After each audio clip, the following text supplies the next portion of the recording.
Hello friends, welcome back. Chapter 6 આપણું ચાલુ છે સિમ્પ્લિફાઈડ મેથ્સમાં વિકલિતના ઉપયોગો. એમાં ભાગ 13 આજે હું સ્ટાર્ટ કરું છું. આ ચેપ્ટરનો સૌથી અગત્યનો ટોપિક, મોસ્ટ આઈએમપી ટોપિક કહી શકાય, એ છે કોઈપણ વિધેય હોય તો એ વિધેયના મહત્તમ અને ન્યૂનતમ મૂલ્યો શોધવા. ઓકે દોસ્તો, રાઈટ. હવે ગવર્મેન્ટની ગાઈડલાઇન પ્રમાણે અમુક ટોપિક બોર્ડ એક્ઝામમાં નથી પૂછવાના, એ રીતનું થોડું આવ્યું છે. એ પણ હું તમને શેર કરી દઈશ આપણા ગ્રુપમાં, બરાબર. એટલે એમાં એક વસ્તુ મોસ્ટ ઇમ્પોર્ટન્ટ એ ધ્યાનમાં રાખવાની છે, આ તો છે જ, મેં જોઈ લીધું, આ ટોપિક તો બોર્ડમાં પણ પૂછવાના છે જ, પણ અમુક વસ્તુ નથી. એનો મતલબ એવું ના વિચારશો કે ભણવાની નથી. હા, એક બોર્ડમાં નથી પૂછવાના, પણ ભણવી તો પડશે જ, નહીં તો JEE મરી જશો, યાદ રાખજો.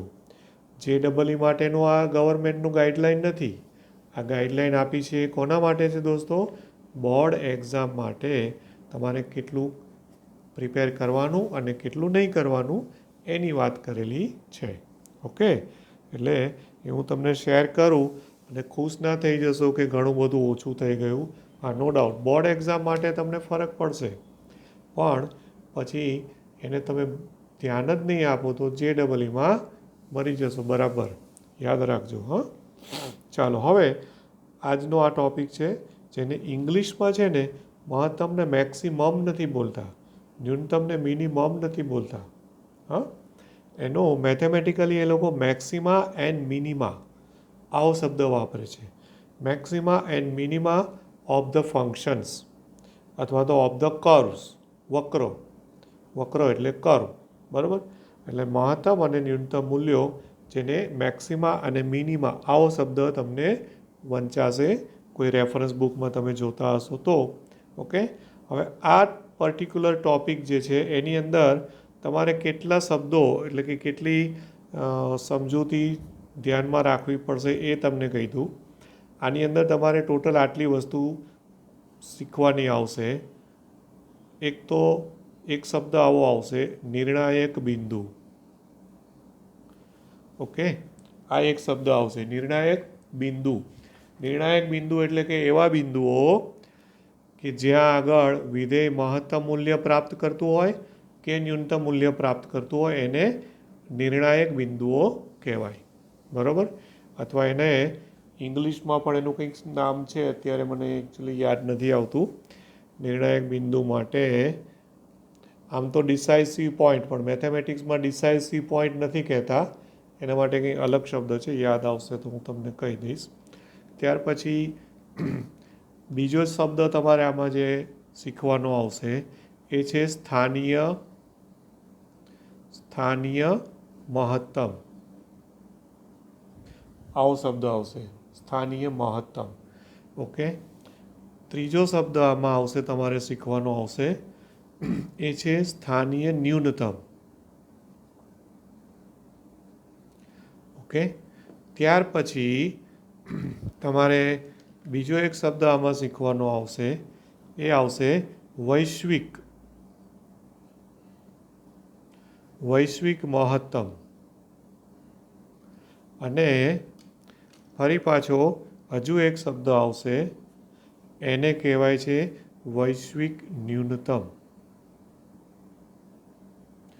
અને હજુ એક શબ્દ આમાં આવશે, ઓકે, અને એ છે, એના માટે પણ એક નામ આપેલું છે, આઈ થિંક એને નીતિ બિંદુ કહીશું.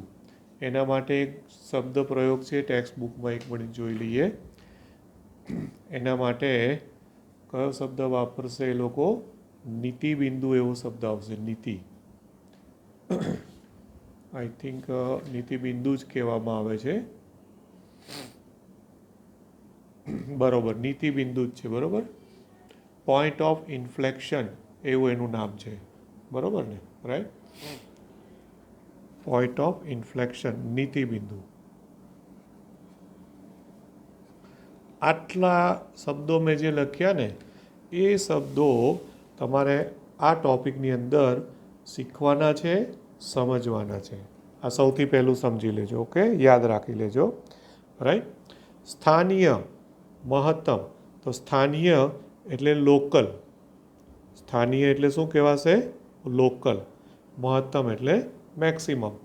અહીંયા પાછું મેક્સિમમ યુઝ કરે છે હો, પણ જ્યારે એનું ટોપિક આપે ને તો મેક્સિમા એન્ડ મિનિમા એવું લખે છે. ઓકે, તો સ્થાનીય, તો સ્થાનીય માટે શું શબ્દ વાપરીશું? Local. Local maximum, local minimum. બરાબર, આ સ્થાનીયની વાત થઈ.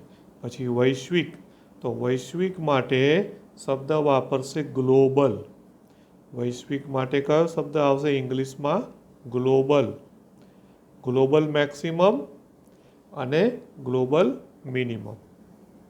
ઓકે, ખ્યાલ આવ્યો? અને આ જે નીતિબિંદુ જે છે એ નીતિબિંદુને પોઈન્ટ ઓફ ઇન્ફ્લેક્શન કહેવાય છે. એને ઇંગ્લિશમાં આપણે શું કહીશું? નીતિબિંદુ. આટલી વસ્તુઓ ભણવાની છે અને એના ઉપરના દાખલાઓ છે. Point of inflection. એટલે મેં તમને સ્ટાર્ટિંગમાં શું આપી દીધું છે કે આ ટૉપિકની અંતર્ગત તમારે કેટલી વસ્તુ ભણવાની આવશે? નિર્ણાયક બિંદુઓ, સ્થાનીય મહત્તમ, સ્થાનીય ન્યૂનતમ, વૈશ્વિક મહત્તમ, વૈશ્વિક ન્યૂનતમ અને નીતિબિંદુ. બરાબર? ઓકે, હવે નીતિબિંદુને અહીંયા એ લોકોએ કદાચ શબ્દ નતિબિંદુ એવું વાપરે છે, પણ મારા ખ્યાલથી જૂની બુકમાં મને યાદ છે કે નીતિ શબ્દ જ હતો, પણ હવે એણે નતિ લખ્યો છે તો આપણે રાખો, કારણ કે પાછા તમને ડાઉટ પડશે કે ભાઈ આ શું આવ્યું. ઓકે, એટલે અહીંયા એ લોકોએ નતિ શબ્દ વાપર્યો છે તો આપણે નતિ રાખો. પોઈન્ટ ઓફ ઇન્ફ્લેક્શન કહે છે. હવે વન બાય વન પહેલાં જોતા જઈએ. હવે નિર્ણાયક બિંદુઓમાં મેં તમને હમણાં જનરલાઇઝ વાત કરી કે જે બિંદુ આગળ વિધેય જે છે ને એ વિધેય મહત્તમ કે ન્યૂનતમ મૂલ્ય પ્રાપ્ત કરતું હોય ને એ બિંદુઓને નિર્ણાયક બિંદુઓ કહેવાય. બરાબર? ખ્યાલ આવે? કે નિર્ણાયક મતલબ શું? કે એ બિંદુએ તમને કશુંક ડિસિઝન આપવા મળે છે, કંઈ નિર્ણય તમે આપી શકો છો કે ભાઈ આ બિંદુએ મહત્તમ છે અથવા આ બિંદુએ ન્યૂનતમ છે. એટલે એ બધા તમામ બિંદુઓને શું કહે છે? નિર્ણાયક બિંદુઓ કહે છે. બરાબર? હવે પહેલાં સ્થાનીય મહત્તમ ન્યૂનતમ ને એ બધી ચર્ચા આવે ને એ પહેલાં જનરલાઇઝ મહત્તમ એટલે શું અને ન્યૂનતમ એટલે શું? સ્થાનીય અને વૈશ્વિકની વાત પછી આવશે. પહેલાં મહત્તમ અને ન્યૂનતમની ચર્ચા જનરલાઇઝ કરવાની છે, એટલે કે વ્યાપક એમ જ, સ્થાનીય અને વૈશ્વિક પછી. હવે પેજ નંબર 180 ઉપર ટેક્સ્ટબુકમાં જોશો ને તો વ્યાખ્યા તરીકે આપેલું છે, વ્યાખ્યા નંબર 3 છે. અને એની નીચે આકૃતિ દોરીને પણ સમજાવ્યું છે. આકૃતિમાં બહુ સરસ રીતે સમજાવેલું છે. એ જ આકૃતિથી જ આપણે સમજીએ છીએ અને એમાંથી બહુ સરસ રીતે સમજાઈ જાય એવું છે. ઓકે, હવે પહેલાં હું મહત્તમની વાત કરું છું. ખ્યાલ આવ્યો? હવે જે પહેલી આકૃતિ છે, જે આકૃતિ 6.9ની પહેલી આકૃતિ, એ હું અત્યારે અહીંયા દોરી અને તમને સમજાવું છું. આ રીતે એક અક્ષો દોરેલા છે. ઓકે, અક્ષો છે એક્સ અક્ષ અને વાય અક્ષ, અને એમાં એ લોકોએ એક વક્ર દોર્યો છે અને એ વક્ર આમ તો તમને ખ્યાલ છે કે એ પર્વલય છે. અત્યારે આપણે એ બહુ ચર્ચામાં પડતા નથી કે એ કયો વક્ર છે. બરાબર? હવે આમ એક વક્ર દોરેલો આપેલો છે આપણને દોસ્તો. ઓકે, આ રીતે છે. રાઈટ? હવે વક્ર જે પણ હોય એની સાથે આપણે બહુ લેવા દેવા નથી. આ વક્ર છે. રાઈટ? હવે આમાં સમજવાનું શું છે એ તમને કહી દઉં કે એણે જો એક બિંદુ આપ્યું છે અહીંયા, આ વક્ર છે ને એ વક્ર તમે આમ ધ્યાનથી જોશો તો આમ તમે આગળ વધો, મારી પેન તમે જોજો તો એ વિધેય છે એમાં એક્સ યામ વધે તો વાય યામ વધે છે કે નહીં? સમજ પડે છે ને? આ એક્સ યામ છે, આ વાય યામ છે. તો આમ તમે આગળ વધો વક્ર ઉપર તો એક્સ યામ વધે તો વાય યામ પણ વધે છે ને? વક્ર ઉપરની તરફ જાય છે. રાઈટ? એટલે અહીંયા વધતું વિધેય છે. વધતું એ આ બિંદુએ આવે છે અહીંયા.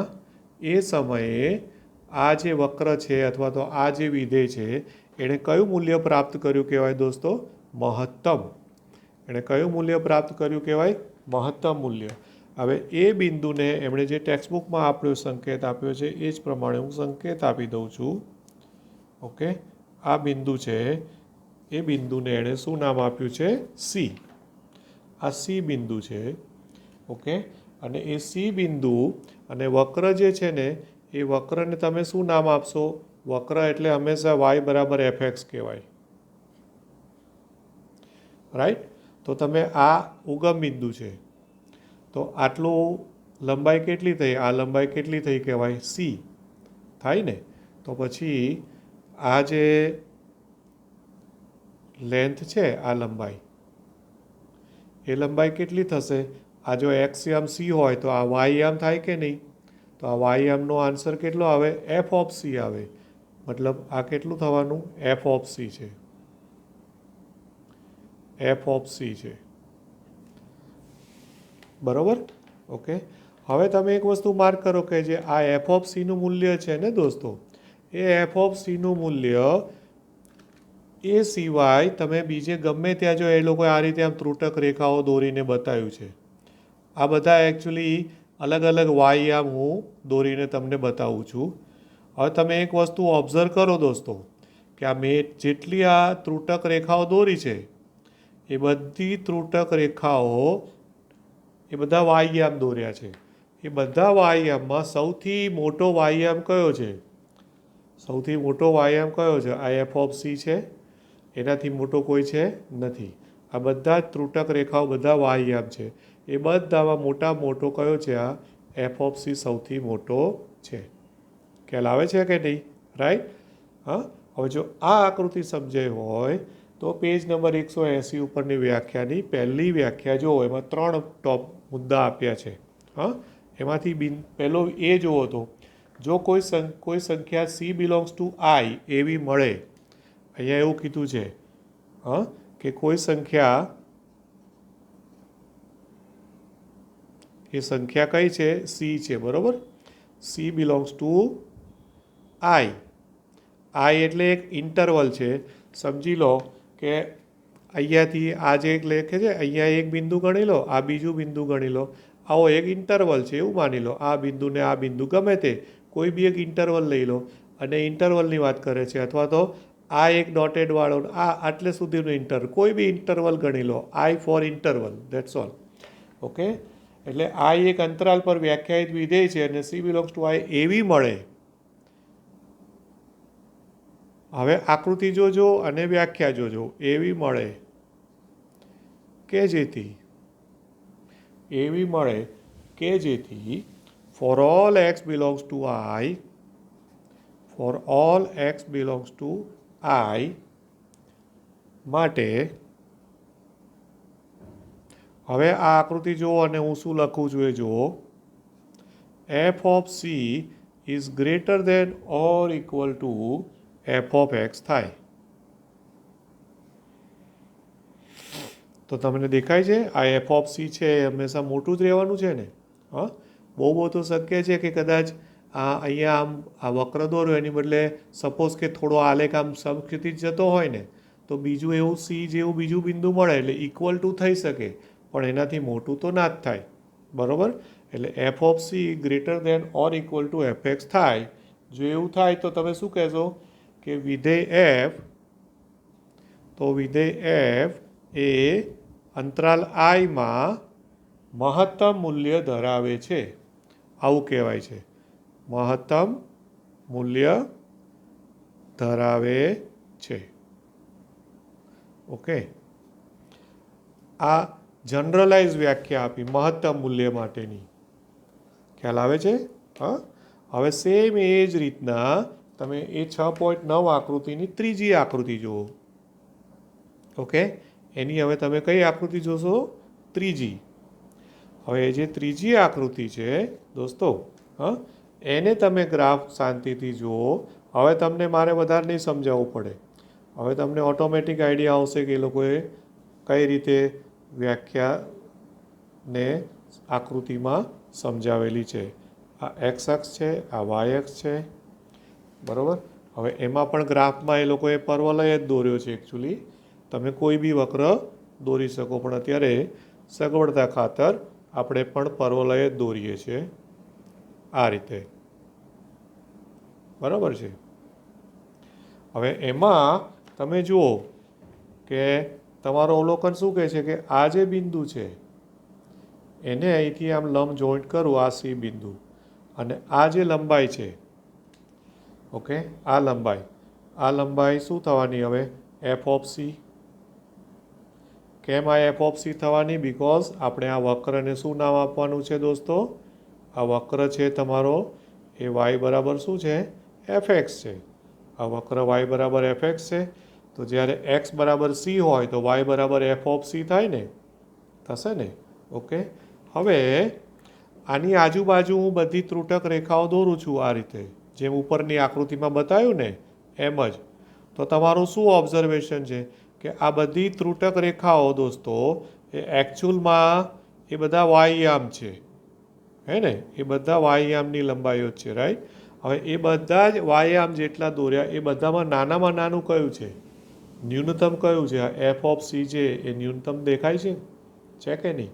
જેમ અહીંયા એફ ઓફ સી મહત્તમ હતું એવી રીતે અહીંયા એફ ઓફ સી કેવું છે દોસ્તો? ન્યૂનતમ છે. Okay, right? તો હવે એ જ વસ્તુ અહીંયા મારે બાજુમાં લખવાની થઈ.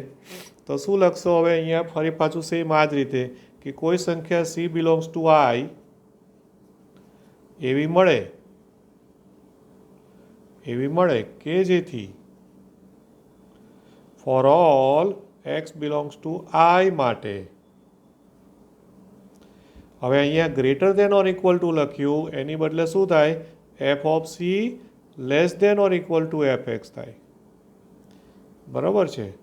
જો આવું થાય તો વિધેય એફ એ આઈમાં, એટલે કે અંતરાલ આઈ જે છે એમાં મહત્તમ લખ્યું એની બદલે મારે શું લખવાનું?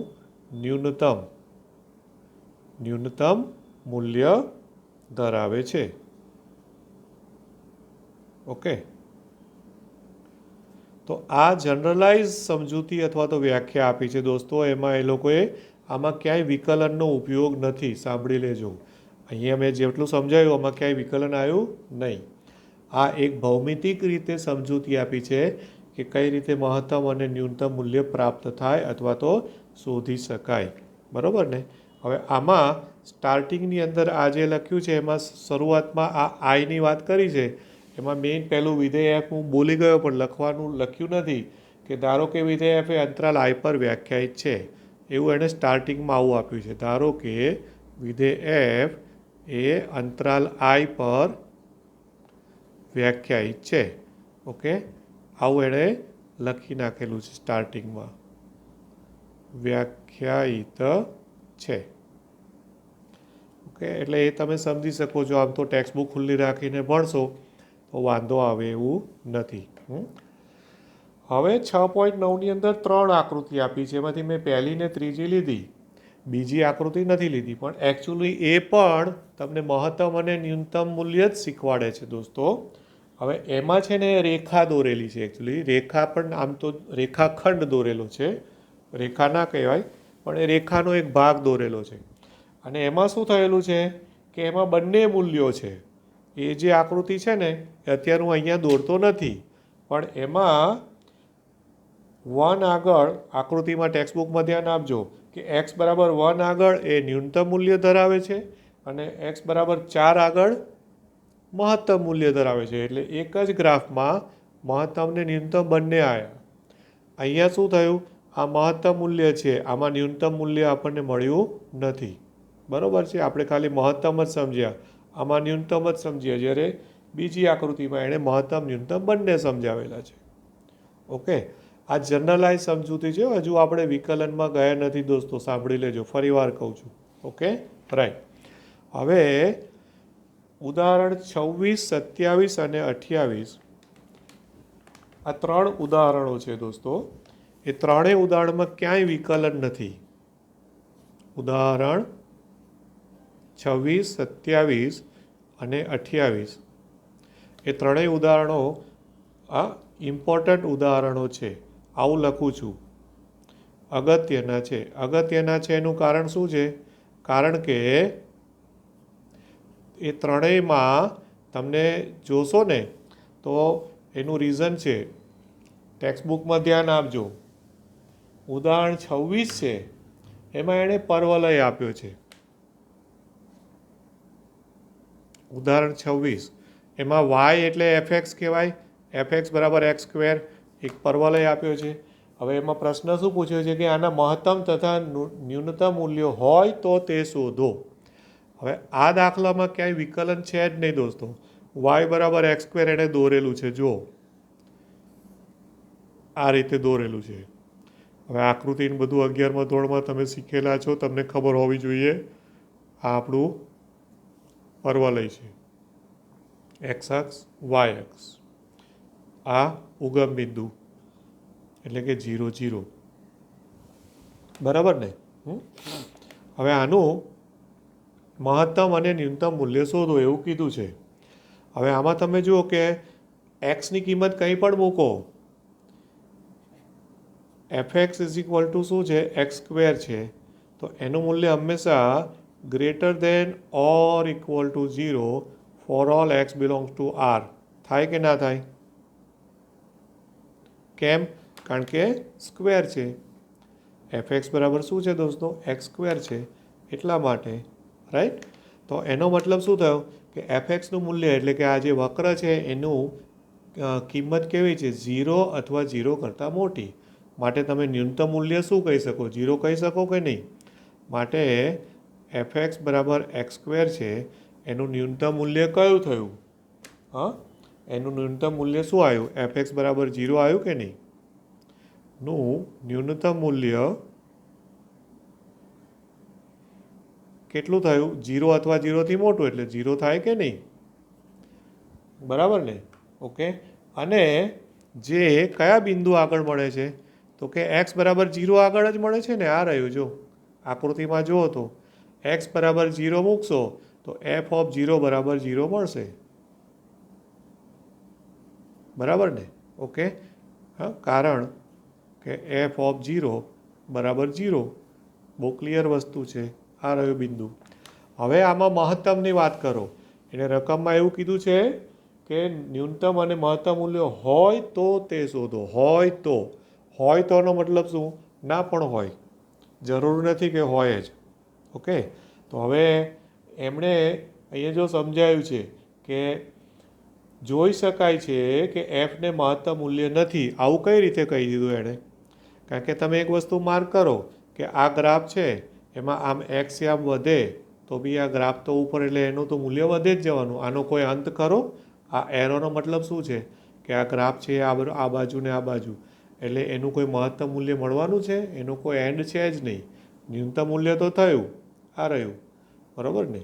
પણ પછી તો એ વધશે વધશે તો વધ્યા જ જવાનું છે, હે ને? ઓકે. એટલે અહીંયા શરૂઆતમાં એવું છે કે અહીંથી આમ નીચે આવો તો આ બાજુ આમ ઘટતું છે, પણ ઘટતાં ઘટતાં પછી અહીંથી 0 થઈને વધ્યું વધ્યું વધ્યું વધે જ જાય છે. એટલે એનો મતલબ કે મહત્તમ મૂલ્ય છે જ નહીં. બરાબર ને? ઓકે. તથા શું કહી શકશો? તથા એફને મહત્તમ મૂલ્ય, આમાં તમે ફરીવાર કહું છું, આ જે દાખલો ગણું છું એમાં ક્યાંય વિકલન નથી. હજુ વિકલિતના ઉપયોગો આ લેક્ચરમાં આ ટૉપિકમાં હું લેવાનો નથી. અત્યારે હું ખાલી જનરલ મહત્તમ ન્યૂનતમ આલેખની મદદથી, આ માત્ર આલેખની મદદથી કેવી રીતે શોધાય છે અથવા તો ચેક થાય છે એ હું તમને બતાવી રહ્યો છું કે એફનું મહત્તમ મૂલ્ય શક્ય નથી અથવા તો મળતું નથી. બરાબર ને? ઓકે. રાઈટ. આ થયું ઉદાહરણ 26. પછી ઉદાહરણ 27 છે. આ બધાની હું કેમ ચર્ચા કરું છું એનું રીઝન છે કે 3માં અલગ અલગ વસ્તુ આપી છે. ઉદાહરણ 27માં તમે રકમ જોશો ને તો આ રકમ છે એની વાય બરાબર મોડ એક્સ છે. વાય બરાબર એફ એક્સ બરાબર મોડ એક્સ છે. અને એનું એક્સ બિલોંગ્સ ટુ આરના મહત્તમ અને ન્યૂનતમ મૂલ્યોનું અસ્તિત્વ હોય તો તે શોધો. આમાં પણ એક્સ બિલોંગ્સ ટુ આર માટે જ વાત કરવાની છે.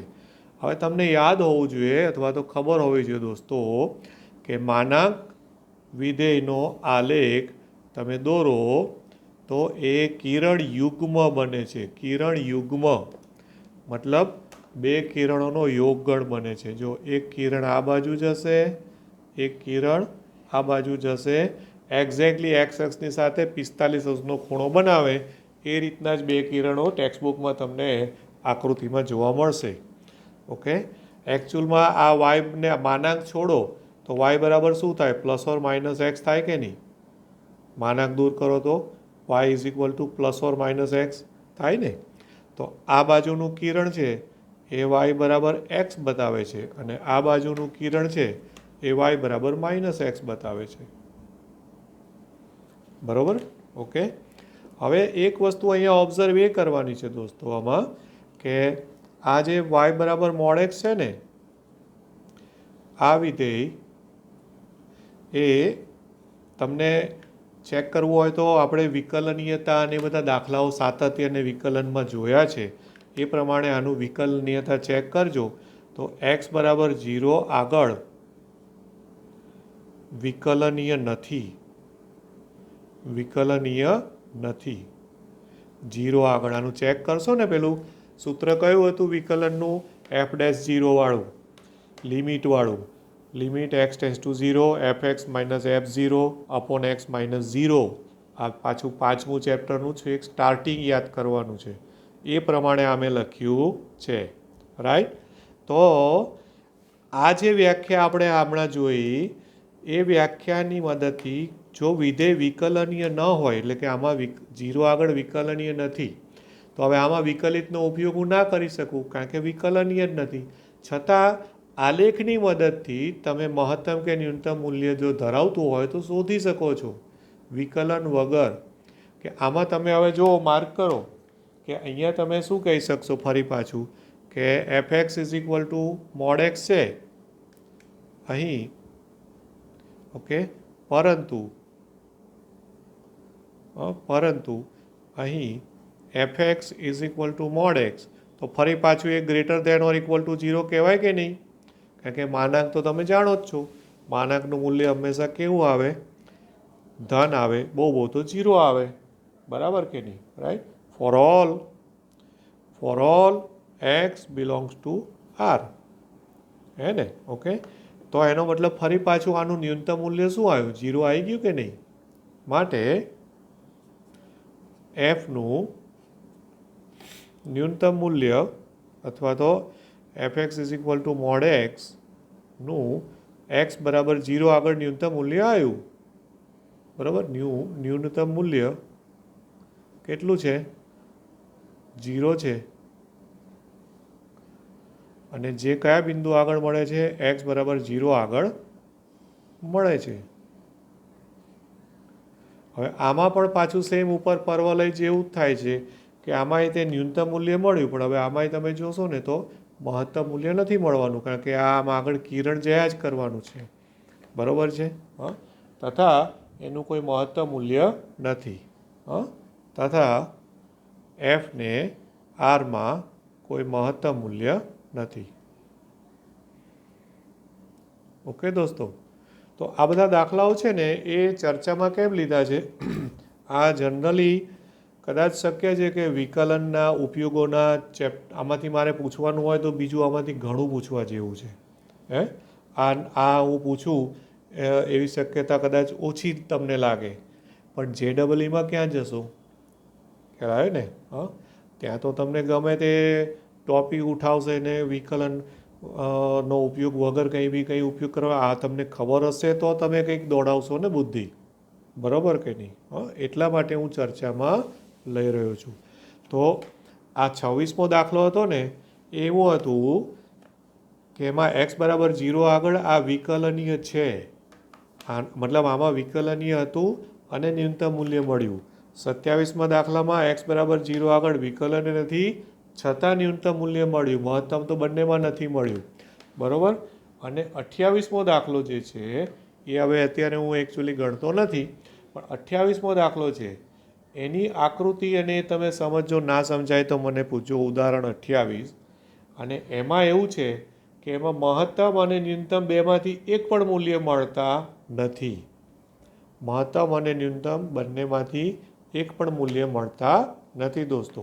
એ કેમ નથી મળતા એ એમણે સમજાયું છે, પણ એમની રીતે ના સમજાવવું હોય તો પણ તમે તમારી રીતે લખીને મને એ દાખલો ગણી અને બતાવજો વોટ્સએપમાં કે ભાઈ આ બરાબર છે કે કેમ, કઈ રીતે તમે સમજાવો છો એ આપણે જાણીએ. હા, એટલે મને મોકલજો.